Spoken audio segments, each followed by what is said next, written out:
Le voilà enfin dévoilé, le nouveau vitrail de la chapelle Sainte-Catherine. Les invités se pressent pour étudier ces deux verrières avec attention. Tous les regards convergent et les félicitations pleuvent sur l'artiste. Pourtant, quelques jours plus tôt, sur l'échafaudage, l'ambiance est nettement plus concentrée. Ça passe ou pas? Ça passe. Là. Les dernières étapes de la pose s'achèvent sous l'œil tendu du maître verrier Pierre-Alain Parot et de l'artiste Véronique Elena. C'est parfait. Ouais. Ce vitrail contemporain est une commande publique de l'État, propriétaire de la cathédrale, en accord avec le conseil de fabrique.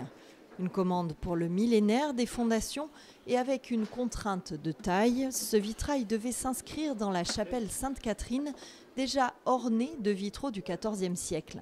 La difficulté, c'était effectivement de s'harmoniser, enfin entre guillemets, si on peut s'harmoniser, au plus près possible, sans heurter, avec un dialogue à chercher avec les vitraux du XIVe qui sont à côté. C'était ça le plus difficile, en fait, compte, de trouver la juste valeur. Un rouge peut être décliné en X valeurs et là, il faut trouver la bonne valeur. On ne parle plus de couleur, on parle de valeur dans la couleur. C'était pas une confrontation, c'était un pont entre le passé, le présent et le futur. Comme dans la légende de Sainte-Catherine, on retrouve beaucoup de plantes et d'animaux dans cette fresque. Coquelicots, bleuets, oiseaux, tous ces éléments sont au départ des photos prises par l'artiste, imprimées ensuite sur le verre et recouvertes d'une double peau en vitrail classique. Une technique innovante au service de la tradition du vitrail qui reste le filtre de la lumière de Dieu par excellence. Pour moi, le sacré appartient à tout le monde. C'est très important. Tout le monde peut avoir accès au sacré. Et cette lumière de Dieu, c'est quelque chose qui est constitutif de nos civilisations.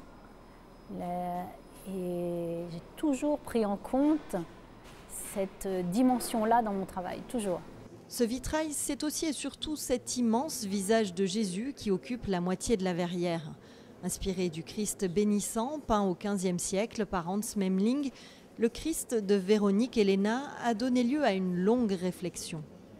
Comment représenter le Christ aujourd'hui ? En tant que photographe, donc, je cherchais des modèles et je me suis dit, mais qui peut être le Christ aujourd'hui ? Comment ? C'est pas possible que quelqu'un représente le Christ. C'était très difficile. C'est un casting de Christ, quoi, je devais faire. Et ça fonctionnait pas, évidemment. Je me suis dit, qu'est-ce que le Christ ? C'est l'humanité. Et comment représenter le Christ, sinon par l'humanité ? Et comme je vous disais, je n'avais pas envie de mettre en avant une ou l'autre personne.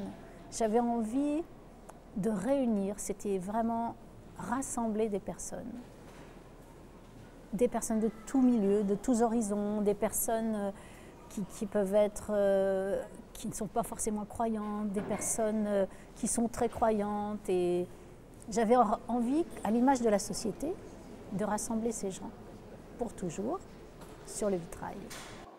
Et ce sont donc les portraits de 250 personnes qui composent ce visage, des anonymes qui ont posé pour Véronique Elena. Invités pour l'inauguration, ces visages de l'humanité sont là et ils se cherchent sur le vitrail. Pour moi, c'est très symbolique. J'ai fait la démarche pour qu'un jour, le jour où je ne serai plus là, pour que tous ceux qui m'ont aimé et qui m'ont connu puissent venir, et ça est un endroit où ils peuvent venir se recueillir et me parler. On dit dans l'épître de Paul, vous êtes le corps du Christ. Tous ces visages là-dedans, vous êtes le corps du Christ. C'est dans la Bible, ça. Alors j'en fais partie.